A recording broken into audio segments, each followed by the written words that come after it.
فتاة تتبجح بسفورها وفجورها، يناصحها الداعية: أي فلانة اتق الله، ما هذه العباءة، ما هذا السفور، وما أكثر الفتيات التي غفلن عن الجبار تقدس وتعالى.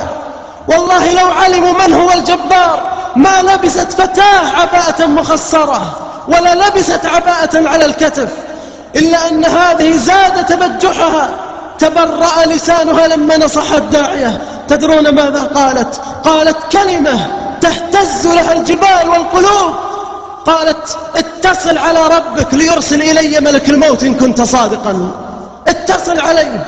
فوالله ما استتم كلامها، لقد وصلت الكلمات إلى الجبار، فأرسل إليها ملك الموت أن اقبضها الساعة حتى تعلم من هي هذه العبدة الضعيفة.